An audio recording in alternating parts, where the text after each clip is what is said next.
Good morning. Welcome to Severn Township's Township of Severn's planning meeting. I'm going to call the meeting to order. It's 9 o'clock. Are there anyone who has any disclosure of pecuniary interest? Okay, seeing none, we will start with our public meetings. Public meeting, housekeeping zoning bylaw amendment Z2512, highway commercial C4 zoned lands. And anyone speaking to this?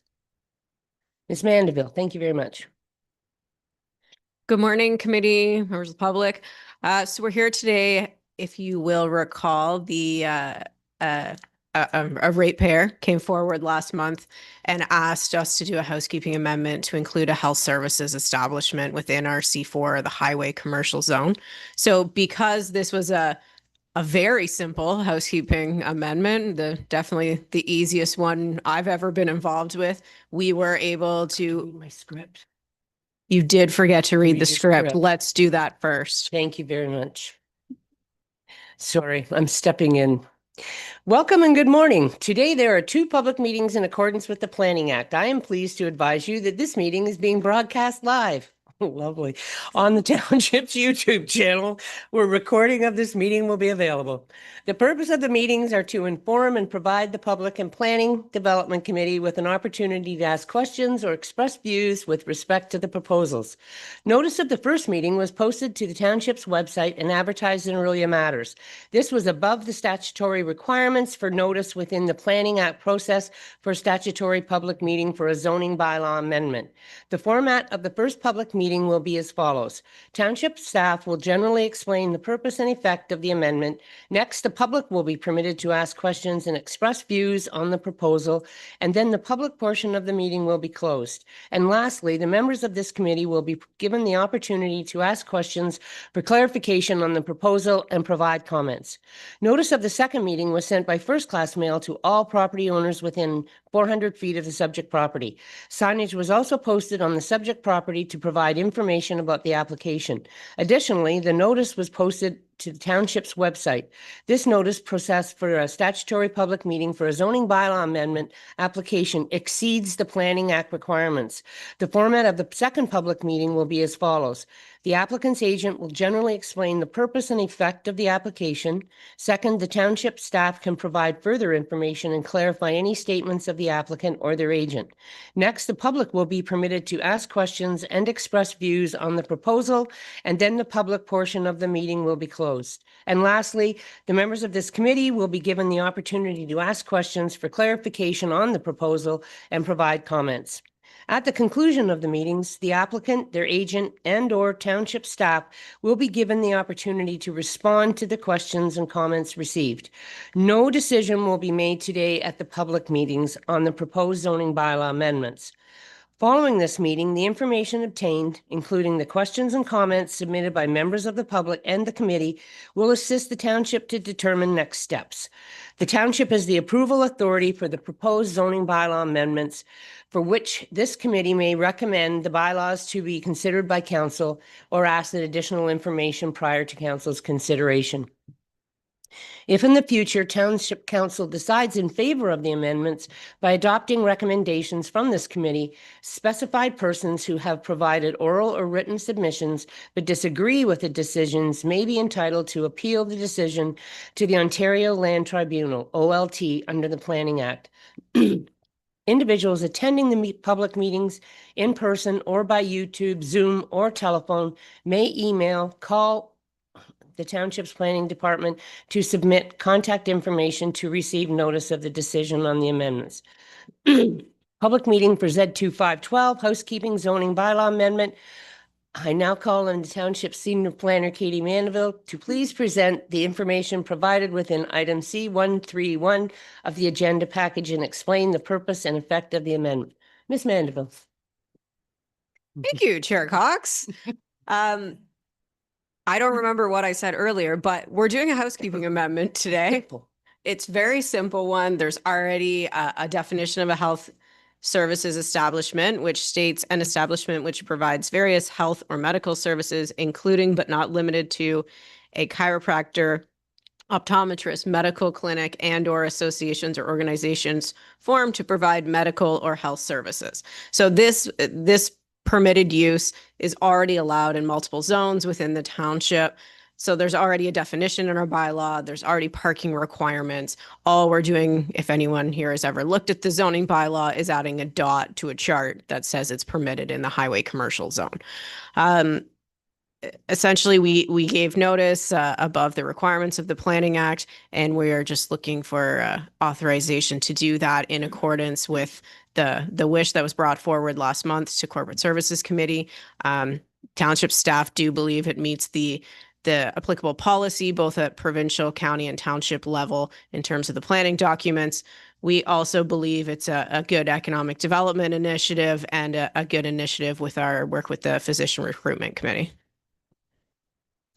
Thank you very much. Any persons present in person or Zoom or telephone who have either questions or comments on the application will now be invited to speak. Township staff will call upon each registered participant, and for those in remote attendance, unmute yourself when called upon and turn on your camera if you wish. All will be required to give your full name and address for the minutes. Please note that your comments will also be recorded and live streamed to the Township's YouTube channel and will remain online. The township does not have the ability to edit live streams or remove any personal information provided in the course submitting comments or questions. Katie, are there any members of the public registered to speak? As of yesterday, no members of the public were registered to speak. Okay, thank you very much. Could the townships summarize any additional correspondence? Thank you, Chair. There was an additional item of correspondence from Enbridge, and they did not object to the application or the proposal in this case. Thank you very much. Do the committee members have any comment? Seeing none, if there are no further comments, I declare that the public meeting on this proposal is closed. Madam Clerk? Thank you. Motion reads that Planning Report P25-038 dated September 17th, 2025 with respect to a housekeeping amendment to Comprehensive Zoning Bylaw 2010-65 as amended to add health services establishment as a permitted use in the highway commercial C4 zone be received, and further that a draft zoning bylaw amendment be presented to council for consideration at the next available meeting, subject to comments received prior to council's consideration of the zoning bylaw amendment, including additional submissions from the Planning and Development Committee, members of the public, circulated agencies, and township departments. Thank you very much. May I have a mover and a seconder? Moved by Member Brennan, second by Member Taylor. All in favor? Carried. Thank you. Public meeting for Z25113237 Brennan Line, zoning bylaw amendment application. I now call upon the applicant's agent. Well, it's not Vanessa. That's sorry, pardon? Okay, thank you. To please present the information provided with item C231 of the agenda package and explain the purpose and effect of this application. Thank you. Good morning. Morning. Morning. Can everyone hear me? Perfect. Good morning, Mayor and Council. My name is David Scarsaloni, Junior Planner with Morgan Planning and Development, and I'm the agent responsible for representing the applicant with all planning matters as they relate to zoning bylaw amendment Z-25-11 for 3237 Brennan Line. Next slide, please. Just moving on to a general location of the subject property. It's just northwest of Highway 11, rather. North of the property is vacant forested and rural residential lands, along with a hydro corridor. East of the lands are forested lands, as well as the Trans-Canada Pipeline, as you can see, just going along the western or eastern edge of the property. The south is vacant forested lands, as well as another part of the Trans-Canada Pipeline, and to the west is Brennan Line, followed by an agricultural parcel. So if we could just move to the next slide, please.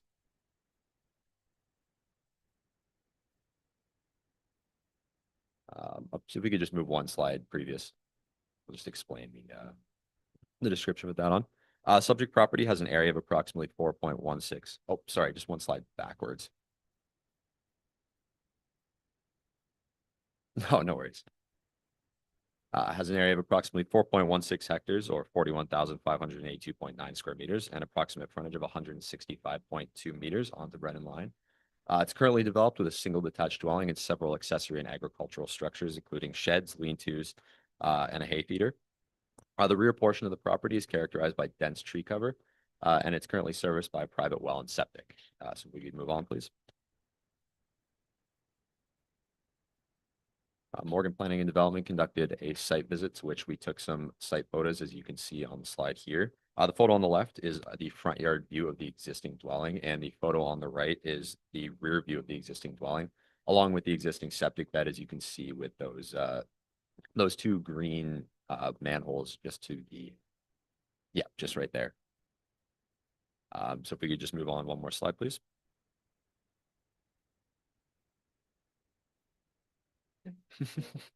Transition. Here you can see the location of the proposed dwelling and proposed septic system. So the location of the rear dwelling, this picture on the left, is facing the rear yard, and that is the dense tree cover located on the back lot of the property. And the proposed septic location will be on the right. This is a location facing the southern side of the lot. Moving on to the next slide, please.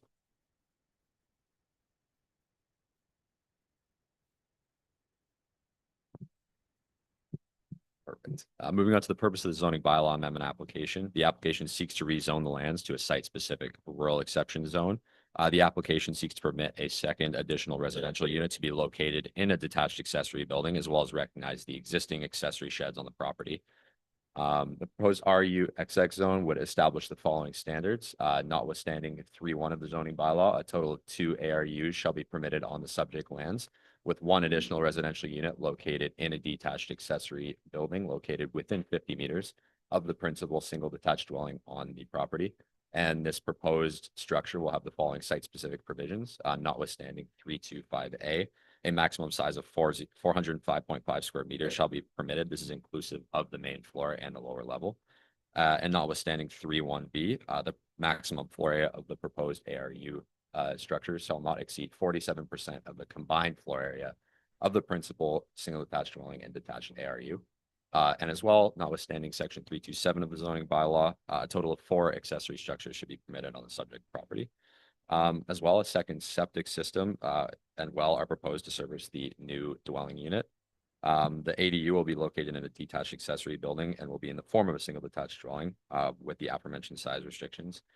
And it's also worth mentioning that the additional ARU will accommodate the younger generation of the property owner's family, while the existing dwelling will continue to house the older generation, creating a multi-generational land use on the property. So we can move on one more slide, please.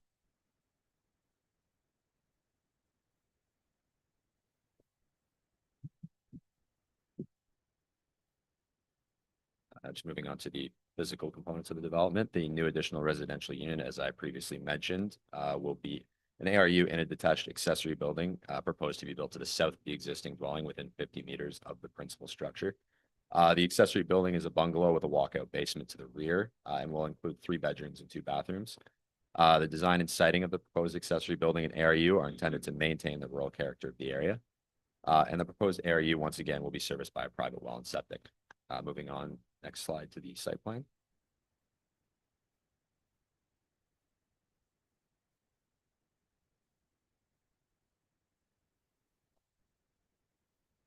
Oh, no worries. On the site plan, you can see all. No worries.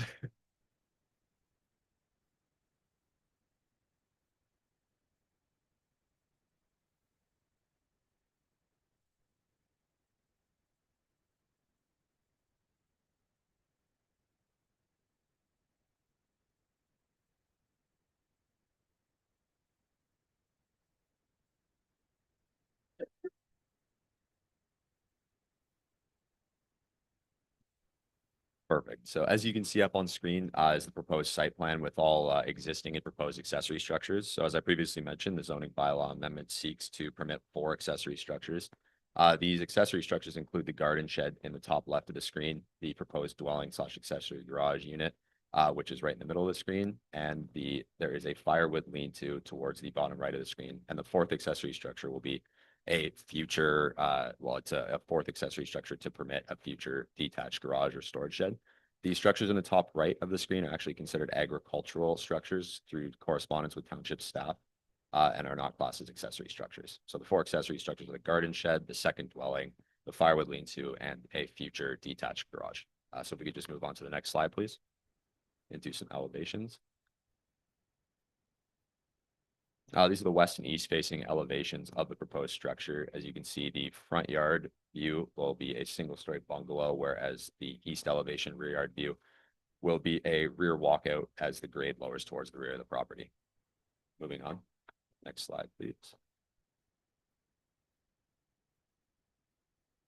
This is just the first story floor plan of the second dwelling unit. It's going to facilitate a garage, bedrooms, bathrooms, a general living room, and an entrance area with kitchen. And the rear level, the lower level will initially be unfinished and will be intended for storage for the time being. Next slide, please. Just the zoning and official plan designations for context. The property is zoned rural by the zoning bylaw. It is designated Greenlands by the Township of Severn official plan. And it's also worth mentioning that it's designated rural by the County of Simcoe official plan. Moving on to the next slide, please. A full planning justification report was submitted with the application, which addressed the Planning Act, the provincial planning statement, the County of Simcoe official plan, as well as the Township of Severn zoning bylaw and official plan. And it's worth noting that the Township of Severn zoning bylaw has not been updated yet to reflect the new Township of Severn official plan, which supports the development of additional residential units on lands designated for residential uses, hence the zoning bylaw amendment application. Moving on to the next slide, please.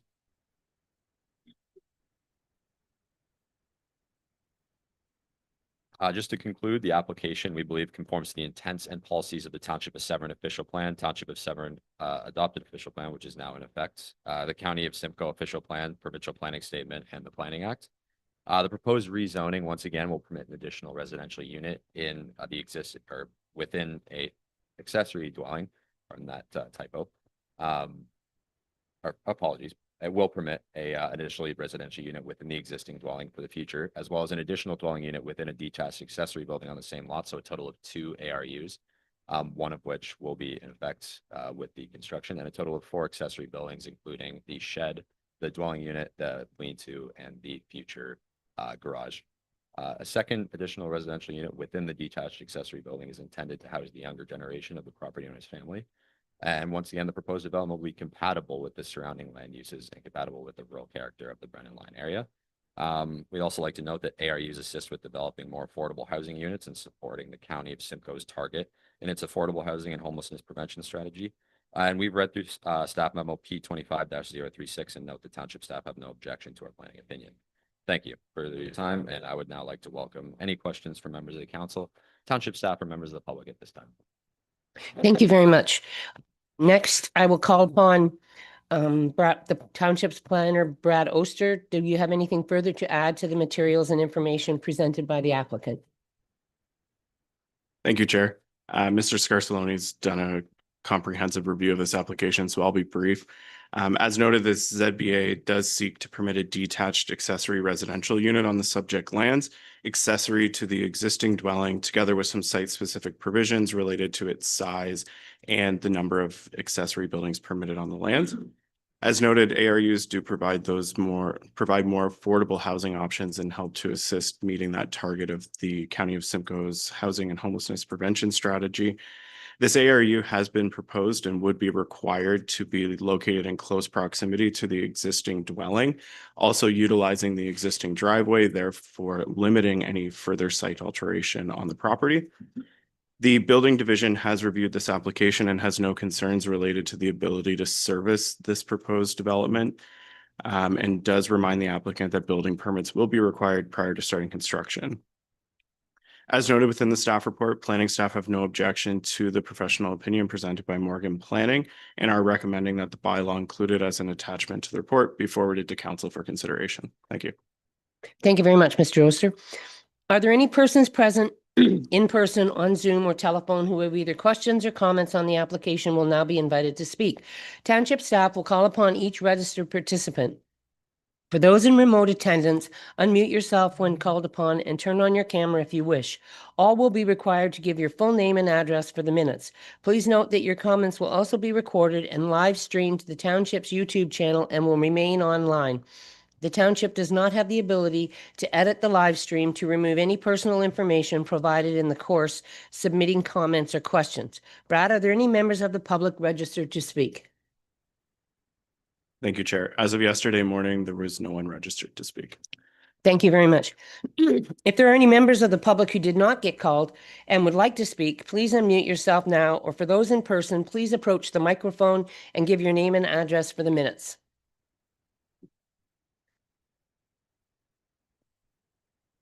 Could the town, do you want to summarize anything more? Sorry, we have no questions. I guess not.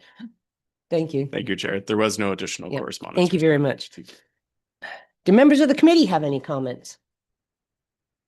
I'd just like to say I think that these ARUs are an excellent way to help provide additional housing for young families to actually be able to afford something and live in the area that they want to and work here. So I just think it's a really good thing.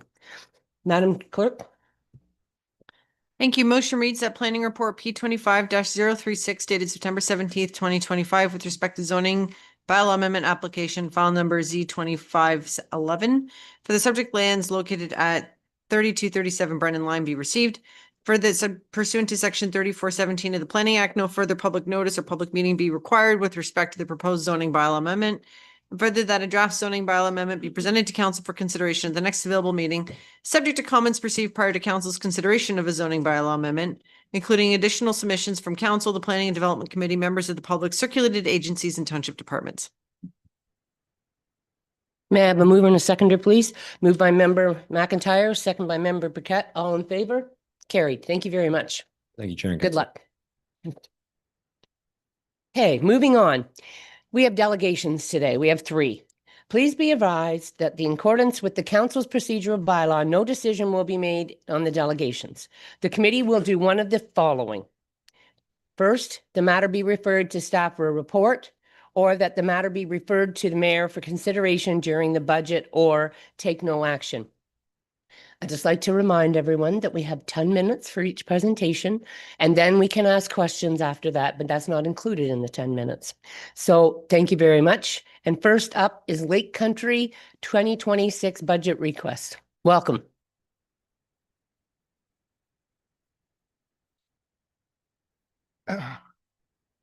Yes, Chris, good morning. Seems like it wasn't too long ago I sat here and I know, yeah, and by all accounts, it's been a memorable summer for our tourism operators. It's a lot of people staycating and spending time here in Ontario, which makes us happy. Next slide, please. One slide back, please. I know most of you, all of you are familiar with our organization, but I always like to reiterate our mission, which is up there, and our core objectives, which is strengthening partnerships and collaborations, delivering and promoting strategic marketing campaigns, creating and supporting exemplary visitor experiences, and always finding opportunities to generate new and leverage existing funding. Next slide, please.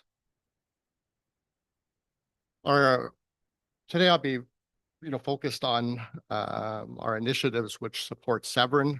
We represent 4 municipalities, but today the focus really will be on how we assist the tourism industry here in the township of Severn. So just an update on our website. This is our sort of digital warehouse for all things tourism related. We have a Severn tourism section. That includes a wide variety of information, including accommodations, shop, eat, outdoor activities, and events happening here. Our page views in 2024 were down slightly from 2023, as well were our users, but nominally lower. Geolocation overwhelmingly the GTA. Then Orillia and Barrie. I think in the Orillia and Barrie numbers, you're looking at also like the Oro Medonte Township of Severn phone numbers or, IP numbers. So it's really a resource as well for the local community. I mean, obviously, we love visitors coming here, but also we want to make sure that our local residents have the information they need to support our local businesses. Next slide, please. No, that's the correct one right there. Yeah. So on our website, we put out regular blogs. One about cold water is up there represented. Every business in Severn that is tourism related gets a business listing free of charge, of course. We have close to 100 listings of Severn businesses. We have a very dynamic events calendar, so all groups can, put up their event and share it with the community and our visitors. And here's just an indication of some of our top pages, web pages that have to do with Severn. So this is a bit of a snapshot here, so kind of a cross section. You'll see some of the events are highly represented, and as well as some blogs. Next slide, please. Social media, we're very active on social media. You have to be active on social media in today's world. So our Facebook grew marginally, but we had a much larger rise in our Instagram followers. And on our social media, we keep it dynamic. We like to use a lot of videos, and we also run campaigns, social media campaigns. And on the top right, you'll see a seasonal campaign, and that it promotes winter in the township of Severn. Some of these campaigns are funded or co-funded through RTO7, so that kind of goes back to leveraging and collaborating with our partners to make these things happen. Next slide, please. So visitor guide, there's still room for print. Every year we print 25,000 of our visitor guides. We start distributing them at the Toronto Boat Show and various trade shows, and then throughout travel centers throughout the province, including the border areas, and of course at hotels, other businesses locally and in Simcoe County, southern Muskoka. And within the guide, every municipality gets their a section dedicated to them. So we try to be very equal on sort of ensuring that the visitor knows the characters of all 4 of our municipalities that we represent. Photo and video development, this is really important for us. We have this, massive library of photo and video that we use for marketing. And, there's always areas where we need more of something. So specifically in Severn, last fall, we collaborated with the municipality. We did a fall photo shoot and discovered a few events and some of the sort of the fall rural foliage, some of the other characteristics of the municipality. And currently we are just in the works of finishing a video dedicated to the Trent Severn. So this is something new. So look for a campaign to promote all of the beauty of the Trent Severn and the businesses along it, and because it's surely is a jewel here in the township of Severn. Next slide, please. Oh, you're there. So media and influencers, we're bringing, where appropriate, the right kind of influencers, but also media. We had CHCH TV here from Hamilton, a wide range in kind of that golden horseshoe. This was in collaboration with Destination Ontario, which is Tourism Ontario. They actually foot the bill. We facilitated it. We gave them the ideas, and they visited Copperpot Nuts. So Copperpot Nuts and Coldwater got some great exposure down in the Golden Horseshoe area. And one thing that I don't have up here is we also hosted Snowmobile TV. And what a year to host Snowmobile TV. They couldn't make it the year before, but so they made it this earlier this year. And that one of, a good part of the segment was of the township of Severn. Next slide. Oh, there we go. Yeah, support program. So we're really proud of this program. This is the Festival and Events Marketing Support Program. So this provides our festival and events promoters, organizations to access $1,000 of free marketing through us. So we're doing the marketing. It doesn't cost them a penny. They submit a very brief application. So I'm happy to say that we have at least 3, if not 4, Township of Severn festivals and events that participated. We send them the analytics on how many people visited their, went to the blog or the website. And I think it's really helped, drive traffic to these amazing community events that also draw a lot of visitors. And I think Steampunk this past weekend was well attended. So again, it's something we do here as an organization to support our our organizations and our businesses. Operations implementation program. This is also it's a social media free of charge in collaboration with RTO 7. So we had 5 of these, and one of them, 5 grants, so to speak, and the Fairgrounds Farmers Market was one of them. Next. So as far as marketing the destination, I was very specific here on Severn, but we also market OLC, the region. How do we do this? We do this through digital billboards in the GTA. You can see one here on the Gardner. We do this at various events, Canada Day in the city, Blue Jays opener. We recently were at TIFF. So we basically hire an event truck, we'll call it, that has these very bright images of our region, and again, get it out in front of the eyes of the thousands and hundreds of thousands of people who are walking by during these events. So that's one of our, we'll call it, larger and initiatives to create that brand awareness, mostly in the GTA.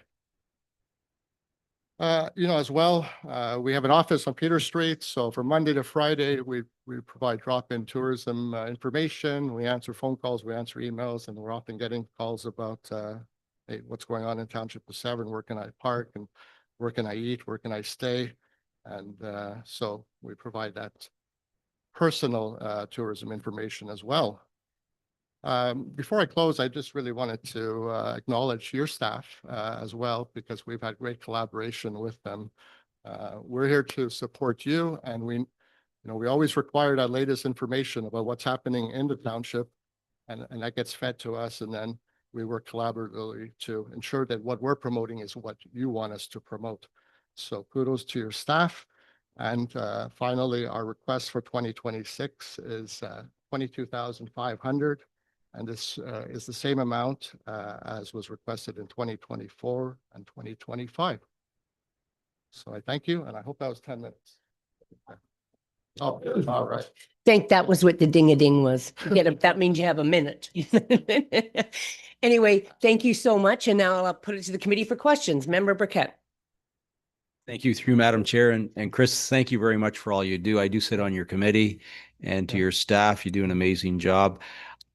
And I don't want an answer now. I'm just curious, because we're going to have a discussion later in November, because now STRs have surfaced again back in Severn. We have a few bad ones. And I read this morning in Aurelia Matters, Oro has spent millions of dollars and still has no solution. Yeah. Do we track, it was an interesting, because I've had many people reach out to me that are running STRs that are not problematic. Right. The dollars that the people that are using them that spend in our community, and I never thought about it before, because they do come here, whether they're eating out, whether they're going to the casino, whether they're spending money in Washago, whether they're going to Coldwater. That's something I don't think, if you're able to track that, or and I'm not asking you to do it, but just the thought that occurred to me, there is the other side of it, and what they bring, and those dollars they do bring to our communities. But anyways, just thank you very much. And I'm hoping that council will refer this to the mayor's budget so that we can vote on it at budget time. Thank you. But thank you. Member McIntyre. Thank you to the chair, Chris. Nice presentation. I just noticed that I don't see an eye towards Marchmount and Washago in very much of this. A significant amount of Coldwater, and it's our biggest town in the township. But I wondered if it's possible for in the future to have a little lens look perhaps at what events happening in Ward 3 and Ward 5. We do have a number of things happening at Otis Park and others, and we do have number of things happen in the village of Washago. So no objections here. I'm just asking if you could have an eye towards those two communities also. Absolutely. I know at Otis Park, there's always something going on, and sometimes they are represented on our events calendar. And I do agree that Washago is this gateway. Well, it's a cottage town, but it's also a gateway town, and it has a lot to offer. So we will absolutely do our best to incorporate that. We'll let you know what's going on. And with the new train coming, it'll be even better. And you can let them know what's going on in Otis. Anyone else have any questions? I just like to thank you again because of years I was on your committee too. But I like the fact that we're all working together and we really are promoting Severn Township. And I think that's wonderful. I think we have a lot to offer. And anytime that there are any businesses or anything else also that you ever hear of, please feel free to tell them. And it's good that the physician recruitment's here because we're selling Severn for you too. This would be a very good committee to take some a little information for that one. So your new doctors would go, well, this is where we want to live and we want to practice in Amelia. Anyway, thank you so much. Anyone else have any more questions? Could we have a motion, please? Motion reads that the delegation from Lake Country Tourism regarding their 2026 budget request be received and referred to the mayor for consideration during the budget. Mover, member Taylor, seconder, member McIntyre, all in favor? Carried. Thank you so much to you and your staff.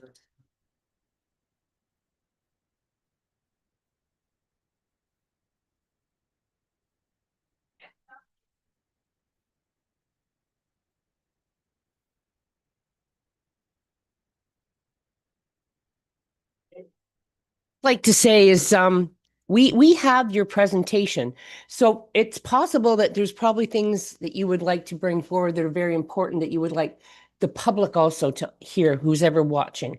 So a lot of your other smaller things that you may think we have this whole thing, so we've read a lot, but push out your important parts that you want everyone to know about, like your accomplishments and the need. Absolutely. Yeah. Okay, thank you. First off, thank you for the opportunity to provide this update. My name is Marino Fernando-Poli. I'm the volunteer chair of the Aurelia and Lake Country Physician Recruitment Committee, also a Severn resident. I do like to plug that whenever I do present at Severn. I have with me Melanie Delion, our community physician recruiter. And yeah, I think that is an important piece to highlight because there is a lot going on. So some of the repeat information we'll try and skip past because you have all of the background to the committee. So Sorry, just to mention as well, a quick thank you to a couple of the presenters already. So Aurelia Lake Country Tourism, we actually utilize all the resources. We put it in our orientation folders for all of our medical students and anybody coming through the hospital. And I also utilize it to send it to physicians that we're working with abroad to showcase what is our community worth. So we send all the tourism links to them, and it helps especially bringing those guides and videos along when we are international. And actually, so next slide, just because everyone does know that, obviously our background is to attract, retain, and support family physicians, as well as support Aurelia Soldiers Memorial with the recruitment of specialty physicians. But it just speaks to kind of the partnerships that we foster to help us with that. So partnering with the community, the COHT, Future Family Health Team, as well as soldiers, our municipalities, and as well as the resources in the area like Aurelia and Lake Country Tourism.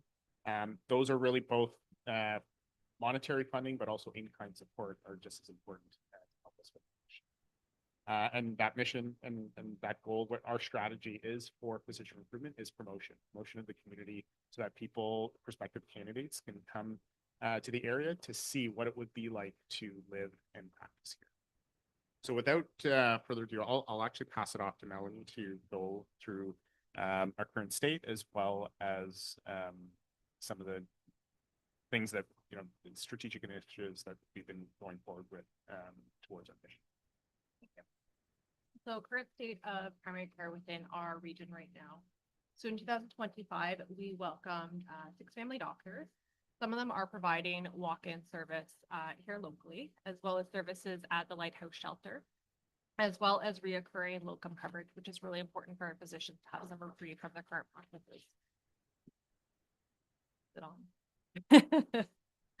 Wonderful. In addition to that, we have recruited 5+ specialists and working on a couple more right now for this year as well, which is of course very important to have specialists to complement our primary care within the region.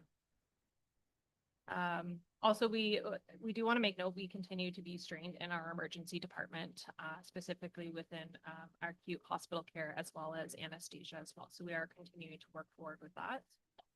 I can have next slide, please. So we are excited to welcome 2 new family practices to our region. Dr. Statutory is just in the process of opening his practice right now. and Dr. Stephen Morris we're anticipating for later this fall and early winter, which is very exciting for us for patient attachment within the region. We are actively working with 2 other family physicians right now that are reviewing the family health organization process as well. So we're hopeful to secure those recruits towards the end of this year as well. We do continue to have a strong pipeline in 2026 into 2027. And of note, one of the physicians that we're currently working with actually has family ties in Coldwater that's currently studying in the UK.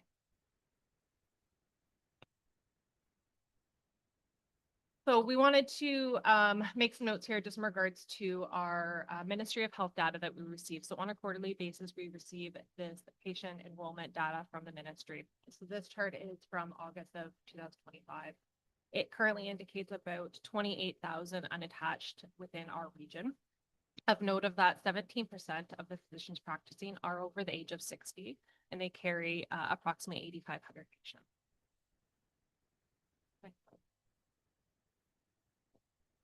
So this year, we're very excited to welcome the opening of the family medicine teaching unit. This is huge for our region.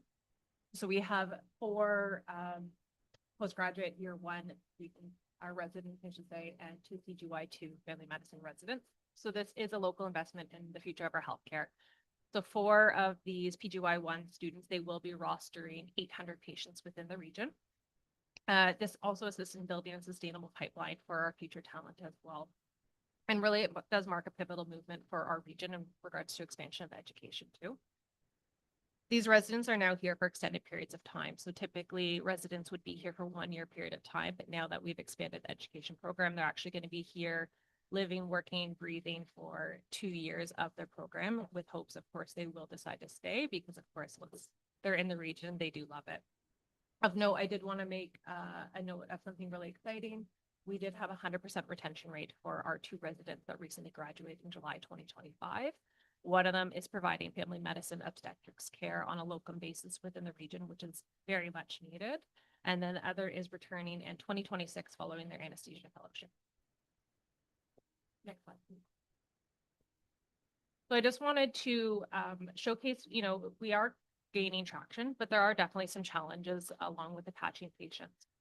This local example, kind of goes into our advocacy bucket of the work that we do.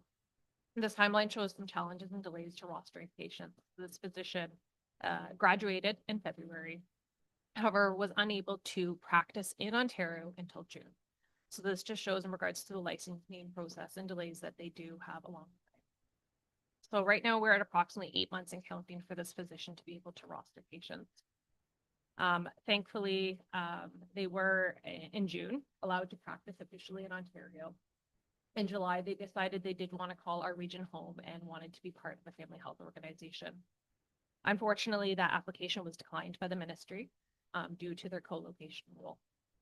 Our committee put together advocacy letters with many signatures attached to the ministry to plea with them to accept our letter to say we are working really hard on recruitment and that although we may not be in line with the co-location rule right now, we do have some recruits in the pipeline. Thankfully, about a month after that, the advocacy letter was accepted and they did allow that exemption request. Right now, there is still a little bit of a holdup in the sense that the Ontario Medical Association and the ministry is in arbitration. And we're hoping that to be settled in the fall. And that's a really big piece here because there is something called a patient attachment bonus that does have a substantial fee attached to it for new physicians rostering patients. So once that's settled and finalized, this physician will begin to roster patients. So potentially we are looking at, a 9-month timeline, but just to show when somebody's eligible to practice when they graduate to where they are in Ontario. So there are some concerns there. And of course, our bucket of advocacy continues to grow. Another quick example from this as well is another physician that we're working with will likely be putting together an expression of interest to join a family health organization, but due to the ministry timelines, they likely will not be able to roster patients until February, March of 2026. Next slide, please. Oh, sorry. I did want to highlight some strategic partnerships that are forming across the province. So OPRA, which is Ontario Physician Recruitment Alliance, it was founded in 2024. It's inclusive of 5 regions across the province. So this is multiple community physician recruitment programs working together to attract Canadians studying abroad, as well as doctors that are practicing in the UK, US, Ireland, and Australia. So we are sharing in our marketing materials and event creation. And with that allows us to cast a wider net as well. So with this partnership, we are also sharing an applicant tracking system, or an ATS. And currently we have over 3,000 candidates in it. We share resources on licensure, compensation, as well as immigration resources, and also a strong provincial advocacy as well. This was established by frontline community recruiters to fill a critical gap across the province. And this is the coordination for recruitment at scale. So within our region, we are part of Central Ontario, and I chair that committee. There are numerous municipalities that are part of that right now, and there's some that are pending that want to be part of the strategy as well. Next slide, please. Through that alliance, we have been able to cost share, which means stretching our dollars a whole lot further to be able to recruit more as a region. So with that, we've been able to participate in more than 7 events. We've been able to expand our reach globally, including our US repatriation this year specifically. Of note too, we are actively working with 4 US doctors right now. And also some of the events that we participated locally, I would like to make a little plug there. The Ontario Medical Student Association weekend was actually held in Severn. This is now the 2nd year that they've had it here, and hopefully they'll continue to return. So we do reach out with them. We meet with the students. We talk about the region, of course, and providing resources from tourism as well.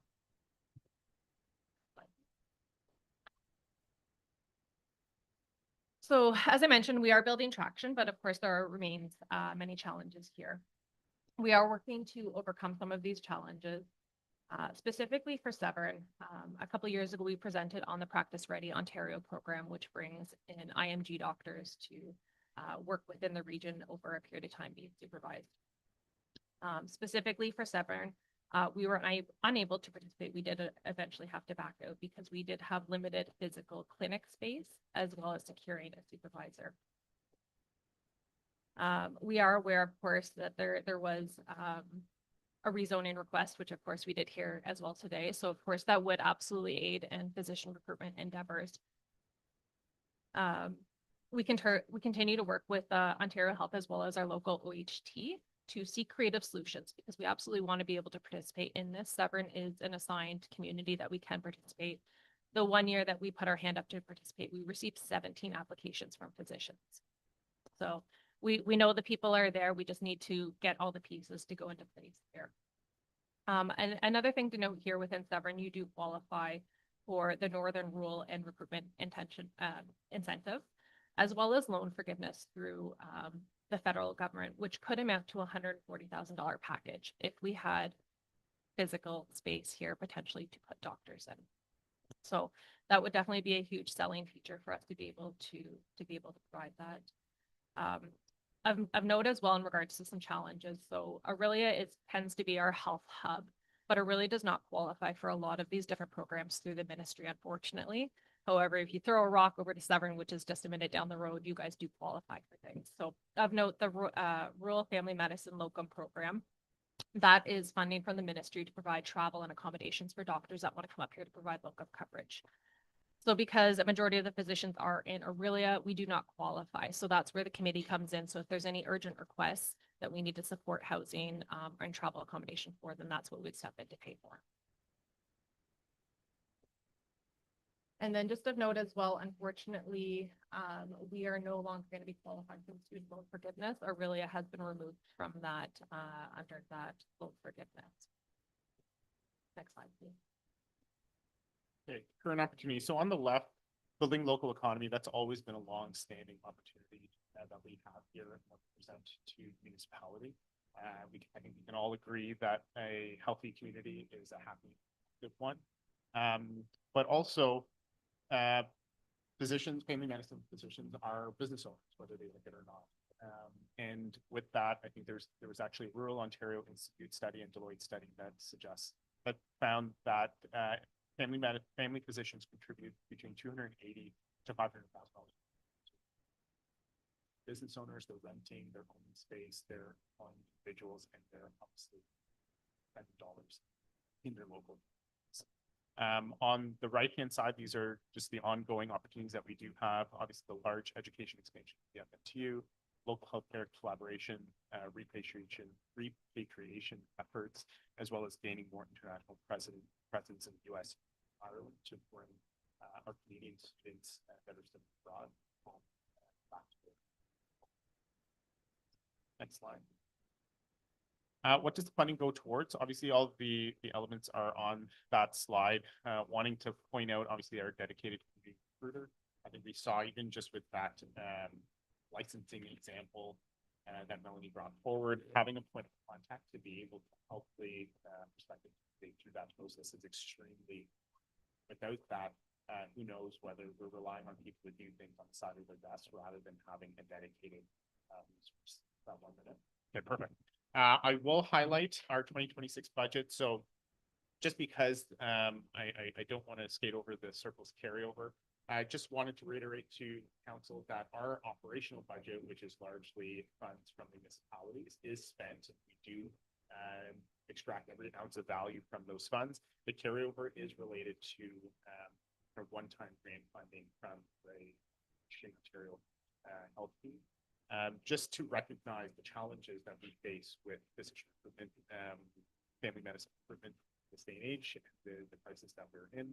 So we are getting funding that doesn't necessarily need to be spent in a year, and been given the flexibility to spend those funds over 2 to 3 years.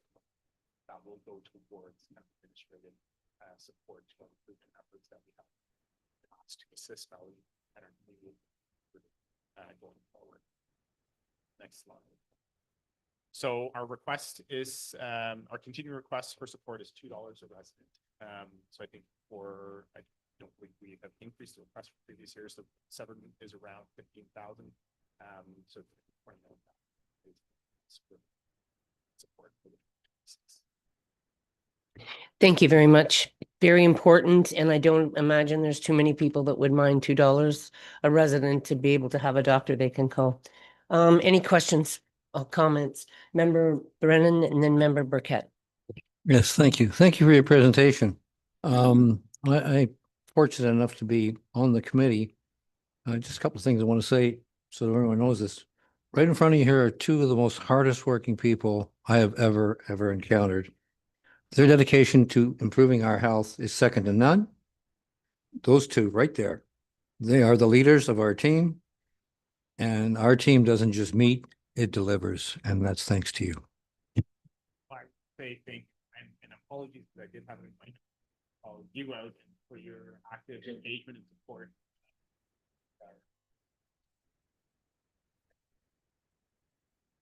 Thank you through Madam Chair, and to both of you, thank you very much. Great presentation, and thank you for everything you do. And I just wanted to recognize, did you know Dr. Lowry to your right? Okay, yeah. So this man is instrumental in bringing the hospice here. He's not coming back to practice. I just tell you, but along with Dr. Kat, they brought the hospice here, and just an amazing, and he won't tell you that, but I know that. But I just want to say the 4 U.S. doctors that are looking to come here, that's wonderful. Hopefully there'll be more based on what's happening. But the red tape that that the province, like I don't understand when it's a mandate of theirs to provide, and we need doctors. Like, is there something as a council we could help with? And I don't need an answer now. We could go back through our representative, but something that we all need and require. And if there's something that we can speak to the minister about, like, yeah. I know that we'd all be happy to help if we could. Being on the committee for 11 years, it's always been a challenge. One that I've always wondered why. It seems so simple, but oftentimes things seem simple, they aren't. So really, and there is that red tape. Unfortunately, things that if we could cut through that, it would just ensure that we have an easier time bringing people that want to come here.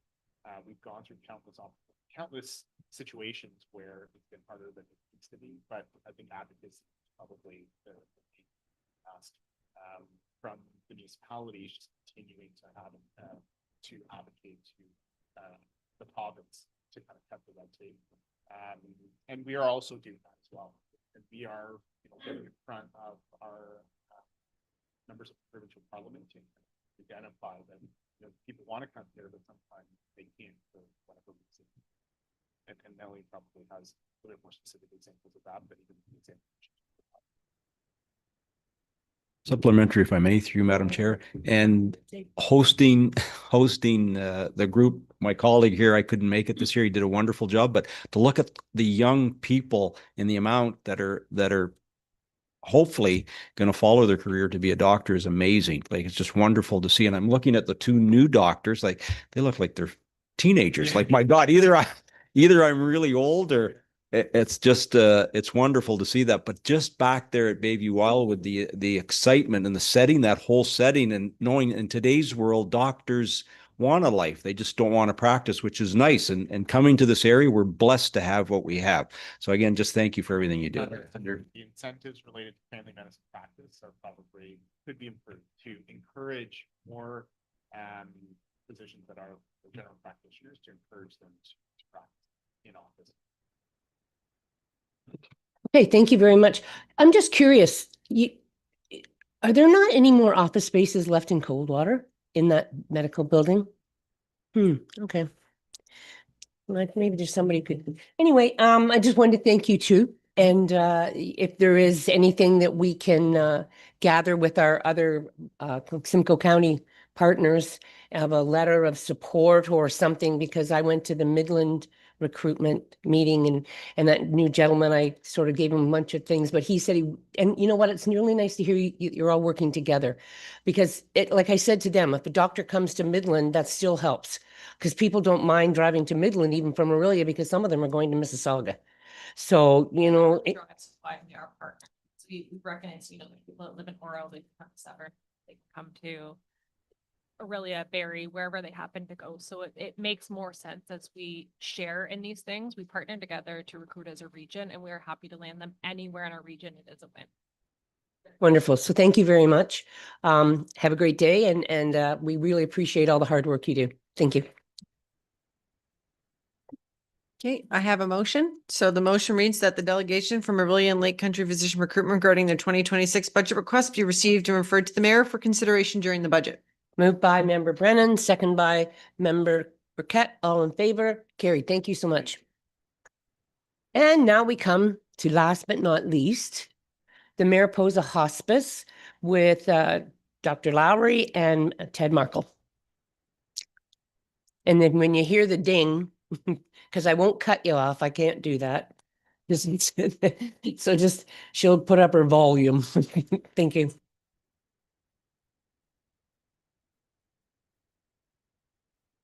You're gonna go first. Okay. Well, first of all, thank you very much for giving us some of your time today. Mariposa House Hospice has had a very busy, very flourishing year, and I'm going to tell you a little bit about that. Yeah, thank you very much. Next slide. Yeah, having this presentation, we'll keep it short and hopefully before the ding, because it's important to answer questions that you might have. But yeah, we're really excited about everything that's happened so far and where we're going. And obviously, Severn has been fantastic, very beginning to work with, and we just want to. We often sing the praises. Wonderful council. Next slide, please. So some of the highlights for the past fiscal year, we cared for 112 residents, and compared to 111 in the previous year. Sadly, there were 45 different times when someone was ready for a bed and requested admission, but we weren't able to accommodate them because we were at capacity. We had an overall occupancy rate of 82% and an average length of stay of 14 days. One of the important highlights this year is thanks to the support from you and others, we were able to launch for the very first time our grief and bereavement services.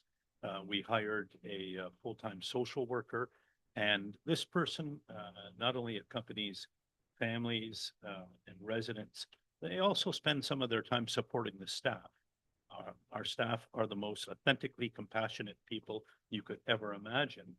But it's an emotionally grueling vocation that they've chosen. and supporting them so to maintain their resilience is an important part of what we need to do. And we were successful again with support from a letter from you, Mr. Mayor, and others to convince Ontario Health to give us funding for a 6th bed. And that bed has been operating since April 1st, and we're really happy about that. Next slide. Okay, so part of these highlights, as the slide suggested, a year of transition. So first sort of transition was a new executive director, which was Ted. And he's been absolutely fantastic. He's adored by the staff and the board. And he has an extensive background in business and media and human resources. So it's allowed us to move into more of the ongoing challenges for, expansion expenses. So great to have Ted on. And we have a new clinical manager, Emily, who is, she was working at the hospice for a long time, and she took a maternity leave, and we voted a while ago on the board to actually fund maternity leave beyond the normal unemployment payments to bring them up to full salary while they're off. And that was extremely popular. And in the long run, money well spent. She came back and applied for the job of being a clinical manager, and we're just thrilled with her skills. We have Candace Bartlett is our new engagement manager. And some of you probably have met Candace. She's full of energy and enthusiasm. And we've basically been able to give her a real focus in terms of managing everything in that way, like the staff and visitors, etc., activity events.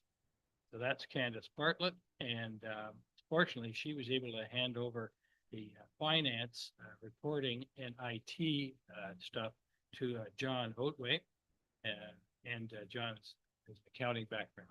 And to give you an idea, I don't think we mentioned it anywhere else, but there were lots of issues around, reporting our numbers and our, accounting, as in our audits in the past, because we didn't have anybody dedicated. And this last audit, we had 0 recommendations. Really happy with that. And as Dave Campbell knows, the issue of IT is very important, and John's good at that too. So we've been able to take over our own IT needs without using an outside agency. And Ted already mentioned Andrea LaRoque is a new social worker. Thrilled to have her on. Ted? Thank you. So again, thank you, because we replaced all of our beds. You may recall the beds that we had at Mariposa House Hospice, we first acquired used from the hospice in Barrie. They get a lot of use, obviously, and through a broad fundraising effort last year, including a significant amount of support from you, we were able to replace all of the beds. In fact, we raised enough money to buy a new bed for the 6th room that we opened up as well. So, beyond the compassion of our clinical staff, the bed is about as core as you can get to the services that we offer. We have a very dedicated team of volunteer fundraisers. They organize our events. Each event set a new record in terms of bottom line results and levels of participation. They include our annual golf tournament, our Angel Tree fundraiser at Mariposa Market at the holiday season. They include our Butterfly Kisses fashion show at Casino Rama, and a new event, a concert in the barn. Tickets will go on sale probably next week, October 19th. It's a Sunday afternoon. If you're looking for something to do, it'll be a great show. That's at Braystone. At Braystone, yeah. It's important to collaborate within the healthcare community. We've spent a lot of time reinforcing our relationships with the Ontario Health Team, with Hospice Aurelia, with the CFIT, and with, of course, soldiers. And a major accomplishment is we did a broad solicitation of volunteers, of community partners, of employees, and came up with a new 5-year vision and strategic plan for where we need to go. And we'll talk a little bit about that now. In no order of priority, these are the 6 strategic priorities that we came up with. Our strategic plan, most importantly, I'll focus on the number 2 bullet there, which is expanding scale and scope of programs. If you look at the growth forecast for population and age, we realize that 6-bed hospice is not going to be enough for our region. So the board has already made the decision that we must become a 10-bed hospice in the near future. And you will see that next week at our AGM, which will be held on September 24th at Creative Nomad Studios, we will be announcing the launch of a capital campaign aimed at raising the monies necessary to build that expansion. A couple of other points I'll highlight in our new strategic plan. Of course, ensuring financial resilience and sustainability. We will always manage donors' money very responsibly. We will maintain a robust balance sheet, and we will benefit enormously from the support of volunteers as opposed to always hiring new staff. We will continue to focus on building bridges with other community organizations through community awareness. And when it comes to people and culture, we aim to be an employer of choice. It is a competitive environment, especially in healthcare. And we know, as I mentioned before, that people who pick the vocation of hospice are making an enormous emotional sacrifice. We need to support them, and we will continue to do that. We move to the next page. Oh, 1 minute. Okay. So Ted's already mentioned most, so it's great. So, you know, when we planned the hospice, it was always supposed to be a 10-bed. So we actually had in our original architectural plans how to add the extra 4 beds. So we got our 6th bed, so now all our beds are occupied. And the next thing, obviously, is going to complete what was always our dream. And I don't have to convince you guys that the demographics mean that we're going to need that. It'll be years before there'll be new hospitals, and it can help the hospital. And Ted mentioned we're going to talk about next week at our AGM. Okay. Next slide. So we're making 2 requests. So Yes, sir. Yep. We hope to have continued annual core operations funding of $12,000. So this would be the second of 4 years based upon the request we made last year. And we'd like the opportunity to return in the near future and tell you the story of our expansion plans.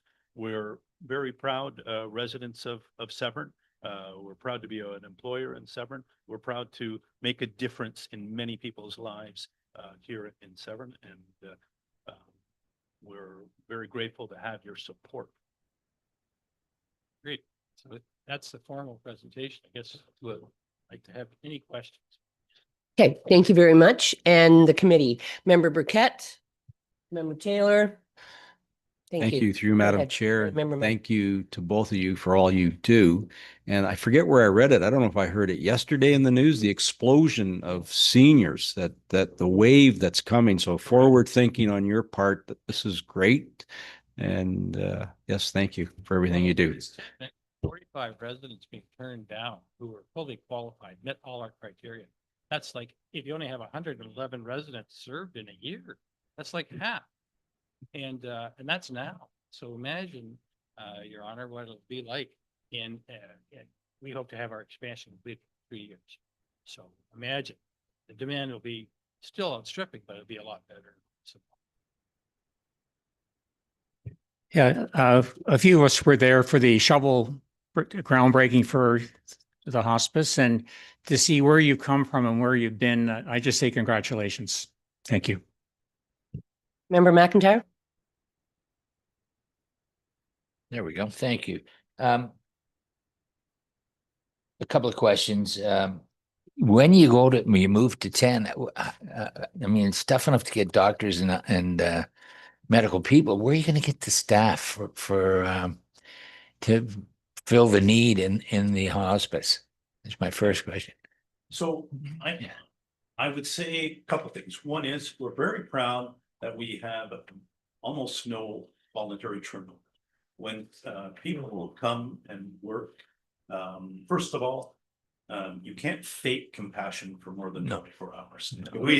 You either really feel it or it's not a good fit for you. So the people who come and work, they generally have an authentic calling for this kind of work and they want to stay. And then the second part of the answer is when I say we're going to be an employer of choice, it's through a competitive compensation package, but also the kind of culture where people can work very hard, but enjoy themselves in a collegial environment as well. So we focus a lot on the culture of the team. Okay, and my secondary question, are most of the residents who arrive at your location, are they mostly Severn Township people? Or is it open to all? I do have the stats. No, most are not Severn Township. Okay. The biggest is Aurelia. Okay. But Severn, if I'm not mistaken, the last time I looked at the stats was almost 20%. That's Okay. Yeah. the largest, but not, because, you know, obviously we're serving everything from Romera or Yeah. you know, and Severn as well as the city. So, yeah. Okay, thanks. I can't thank you enough for what you fellows do. It's amazing. Well, and the staff thing, I'd just like to add that we have had almost no turnover. Like, it's amazing. They like their job. There are, and you know, when you're talking to people, if they've got some healthcare experience already, a lot of these nurses, and young and old, they choose it because it's different from the hospital. It's a very warm helping environment, so there's not as much stress. And that's one of the reasons that we retain. Madam CEO. Thank you. Yes, amazing program. I just wondered, I noticed that you were at the county, or the county had a report on it recently. So what were you asking for there? Because I know we try not to overlap with what the county does. I think, did you want to answer that, Ted? I can. Okay, go ahead. So my understanding is the county ran a 5-year program to support the hospices in the county with capital spending, with investment in their hospices.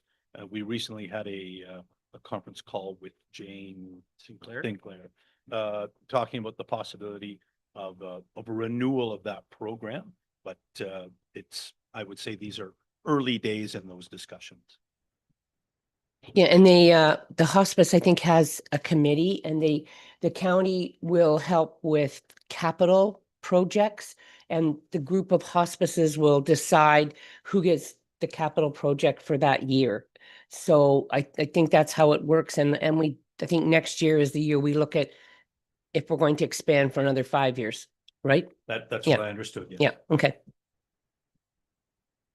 I want to thank you too. And I said, sadly, those numbers are high, but you know, it's a growing issue in this day and age, and that's the way it is. You do know that anytime, if you have any volunteer events, to please let us know if there's anything we can do to help. And I do know many of my friends do volunteer there. I know Susan, who plays the harp, and other people who work in the garden, and the people who work on the desk, and they do love it. It makes them feel good that they're helping someone. And in many cases, it's people who have lost someone and they feel that this is something they can do to help someone else out and sort of empathize with them in this situation. So thank you so much to you and your staff, and let them know. If I may, we did an accounting over 7,000 volunteer hours in our last fiscal year. So it makes an enormous difference. So thank you. Yeah, and that's the culture of the place. It is volunteers, right? Everybody's like, we're very Scottish that way. We don't spend money foolishly. Thank you so much for your presentation. Do you think we could take a 5-minute bio break? Oh, we'll do. Thank you. So the motion reads that the delegation from Mariposa House Hospice regarding their 2026 budget request be received and referred to the mayor for consideration during the budget. Mover and a seconder, please. Moved by member Taylor, second by member McIntyre. All in favor? Carried.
Are we back? Madam Clerk? Okay. Okay, we will now go on to the consent agenda. Are there any items that people wish to pull to speak to? Member Brennan?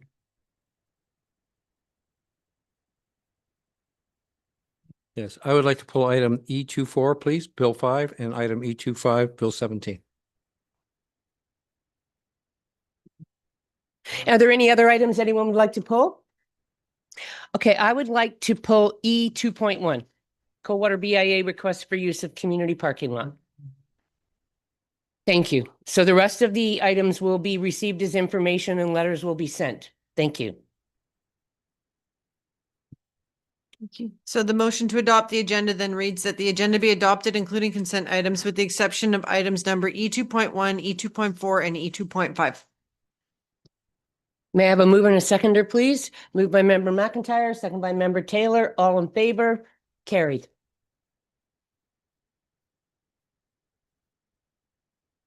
Sorry. Reports from officials for direction. G.1 planning report, P2635, Turnbull subdivision.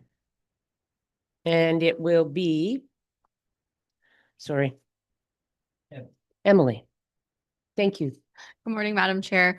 The item before committee today is a request for part lot control exemption related to block 72 of the Turnbull subdivision. The townhouses are well under construction. There's 6 units on this particular block and they're approaching the conclusion of their construction. The applicants have submitted a registered plan, which staff have reviewed to confirm that the townhouses meet zoning, comply with the subdivision agreement, all of those matters. To facilitate the sale of the individual townhouse units, it's now an appropriate time to consider part lot control exemption. Thank you. Thank you very much, Emily. Does anyone have any questions or comments? Seeing none, Madam Chair, Madam Clerk, may we have a motion, please? The motion reads that planning report P25-035 dated September 17th, 2025, with respect to part lot control bylaw applications for lands described as block 72, plan 51M 1251 be received, and that the draft part lot control exemption bylaw included as attachment 4 to planning report P25-035 be brought forward to the next available council agenda. Mover and a seconder, please. Moved by member Burkett, second by member Brennan. All in favor? Carried. Next on the agenda, new business, resolution from Simcoe County Greenbelt Coalition, Greenbelt Review. Thank you. Madam Clerk, do you have a motion for that? Yes, thank you. So this is coming forward from the delegation from Ms. Nguyen at the last meeting, as directed by council that the motion be put on to the agenda. So if council didn't have any questions, I'm happy to read it. Go ahead, member Brennan. Just the only thing I want to add is I have received correspondence from 2 residents in support of asking for support for this resolution in addition, actually, to the other items to follow. Thank you.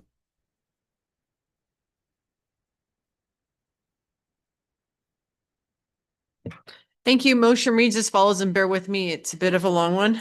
So, whereas the Greenbelt provides permanent protection for ecologically and hydrologically significant landscapes working in tandem with source water protection plans and the provincial policy statement to guide sustainable land use.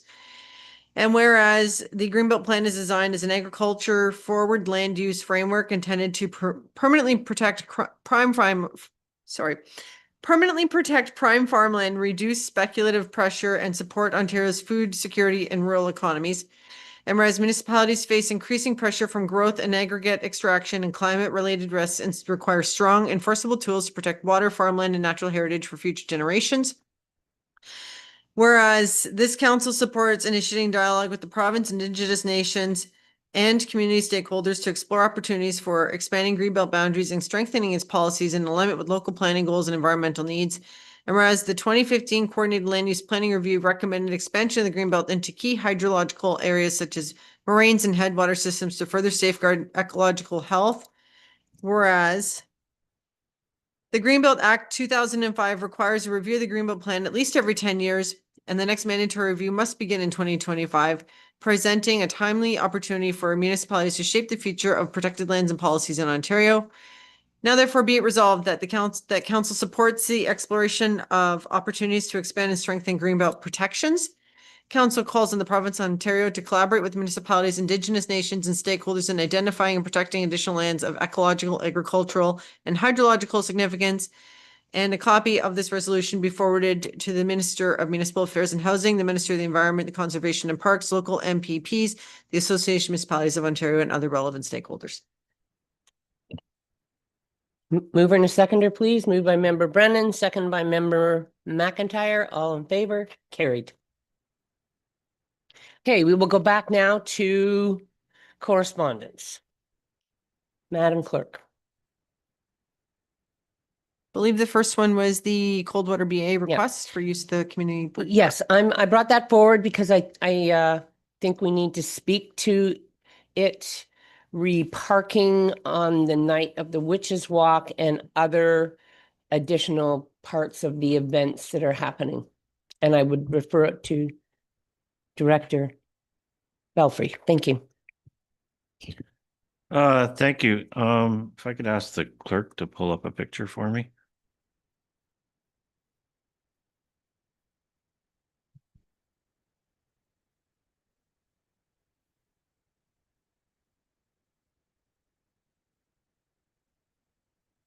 So I thought this was relevant to the request we just received. This is from the other night from the Steampunk Festival the other day.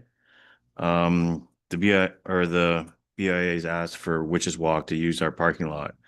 That picture there is of usage of our parking lot without any ice sports going on in the rec center at the current time. You can see that the parking lot is full. They've parked behind the curling club, around the curling club, in our snow dump area. You can even see to the right of the picture that they're on the far side of the fairgrounds parked. So this shows how much parking does get used for these, and this is a smaller event. Like, this is the first time back. Witches Walk is a lot bigger. They've requested within their request for us to put aside 30 to 40 spaces, which isn't enough. Like, on Friday nights, we have the skating club and minor hockey. So the night starts with skating club for the first hour and a half and then into minor hockey. 30 to 40 isn't enough because of the rotation. Minor hockey hasn't set their schedule yet on their website, but if it is a game night, that means people are coming in an hour before to get in their dressing room. Then the next rotation of cars is in halfway through that game. So we're looking at up to 80 spots, which would take the whole section of the length of the arena across to the fairgrounds property. The upper part, yeah, those rows, which leaves the area in front of the curling club. I'm looking at the curling club's calendar. They don't have anything starting until the next week, so that area would be okay. But it's a lot for they're suggesting they manage the parking through there in the evening too, which is dangerous at times. You have to make sure your volunteers have the proper gear on because it is nighttime. Like, it'll be dark at that point in the evening in October.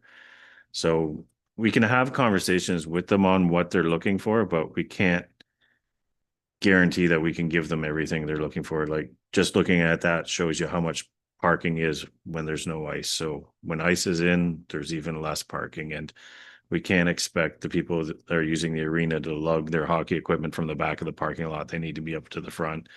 We do know that some parents who are in the skating club do go over to Witches Walk, so they may end up leaving their cars in their spots too. It's going to be hard for them to manage that. So, It's okay if I think that's a good idea. That's what I was going to suggest. I think you and the Public Works need to sit down, and the fire chief sit down with this group about this event and go through it all. We talked about this before at the parking meeting, and now we've seen policies that need to be put in place to ensure safety for everyone who goes to it, plus the people who run it. So I can agree with that. I think that's a good idea. Anybody else have any comments?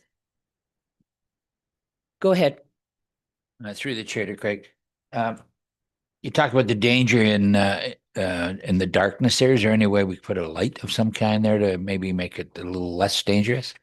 Maybe through, I don't know, through Public Works, I guess, would be the one who determines that. But a light might save a lot of headache and heartache if that was the case. And second question, further to follow that up, maybe through whoever in the township, is there no other area around that entire area where we could add additional parking? even if it was a gravel pit, I mean, just a road, is there anywhere that anybody knows? I mean, perhaps the chair might know that we own a property around there to alleviate. This is only going to get worse. This is good days right now. It's going to get worse from here on. Just two questions about the light and about the parking. Okay. Go ahead. I was, to the chair, to the member, there are, for lighting, we can look at that. There is light. My concern is just the people standing in the parking lot in the dark, making sure they have proper reflective equipment on and the barricades are there and people aren't driving into. That's my and who they have doing this. Like if they're relying on students to do this, and whether they have training or not, like these are just concerns we have because they're on our property. And if somebody gets hit by a car and we're allowing this to happen, that's a concern. For other parking, there are other parking lots. We have small parking lots in the town, but they get filled up for these events. Parking goes everywhere. We don't have enough parking within Coldwater for that. I know for the fair, they are busing over from the ski hills, but that is an option for them to look at in the future. Whether they're there now or not, I'm not sure, but this is a fairly large event, so. Member Burkett. Thank you through Madam Chair. Madam Clerk, could you bring that diagram up again that you had, the map that you had of the fairgrounds? Please. So Craig, like right at the front where the baseball baseball are there, but right at the front where you come in, right in there, that big large field that's empty, is that not where we have the smash up derby in that area? Is that where that happens? Up there. Right in here. So like I hate to ask this, but is that something you'd entertain at looking at if we had controlled parking in that area? Is that something we could look at? Because parking's a problem. And we don't want to discourage the events that are happening in the village of Coldwater. We want to help them, but it's just a suggestion. I don't know if that's possible or not. And I don't need an answer, but something when you're discussing with them, like we have an interest there, we'd have to hire people to park them, but I'm not sure, or I don't know. Let's leave it. I'll leave it up to you. I just would like to say that we already went through this for 2 events and we were told that is gated off for a safety reason in case there's anybody in there, like children playing or doing anything. And we have gated it for a reason. And if we open it, we may open a Pandora's box, but that's up to you people to discuss. And when we did the duck race, we did a parking map. So I would assume that this group will also do one. They could speak to the Coldwater Funeral Home because he opened it up for that. So there's other ones, but I realize it does mean open it. But the only other thing you have to think about is we talked about at our parking meeting that time is if it rains the day before, you can't park at the Canadiana in their field, or you can't park in the fields there because of the wet and it's a very wet area, but it's something to look at. I get that, but we'd have to be very specific. Other questions or comments? Okay, Madam Clerk, I guess we're saying that the Director of Public Works and the Director of Recreation and the Fire Chief should meet with the BIA about this. Yeah, thank you. Okay, so the motion reads that the correspondence from the Coldwater BIA regarding the request for use of the community parking lot be received and the staff be directed to meet with the organizers respecting parking in Coldwater and any use of the parking lot for the event. A mover and a seconder, please. Moved by Member Taylor, second by Member Brennan. All in favor? Carried. Okay.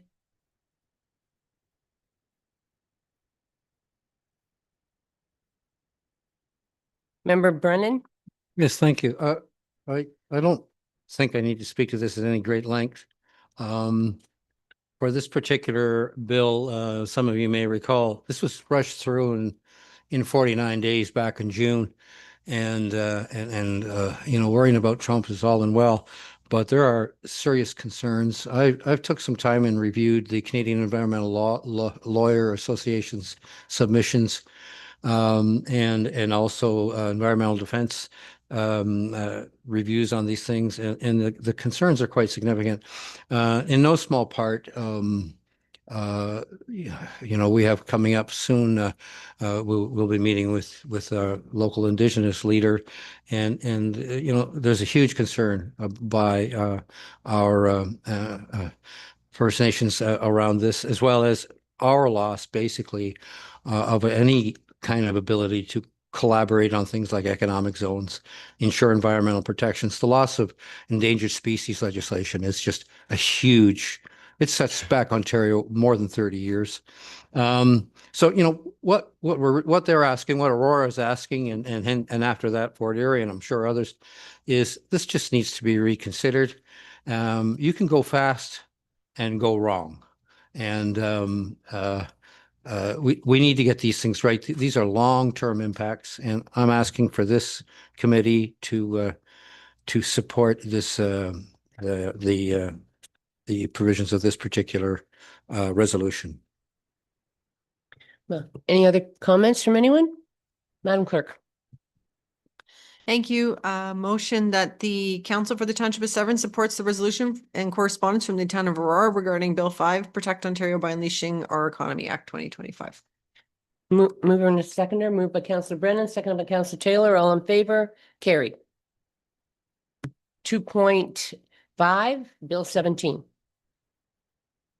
That'd be me again. Thank you, Chair. Again, I don't think we have to get into anything. Bill 17, again, we have the same issues with it. Restoring municipal autonomy is what we're looking for.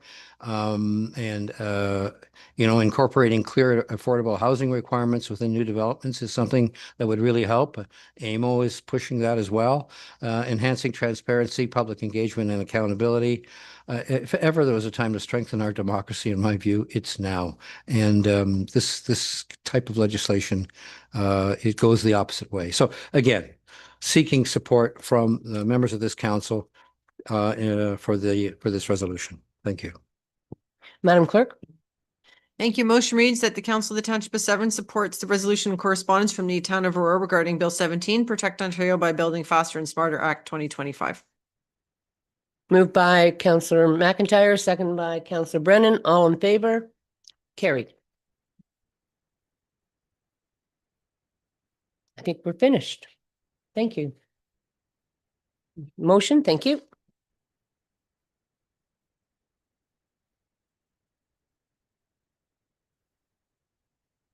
Mover? Member Taylor, seconder, member. Oh, Burkett, sorry. Too many things in my head. All in favor? Carried, thank you.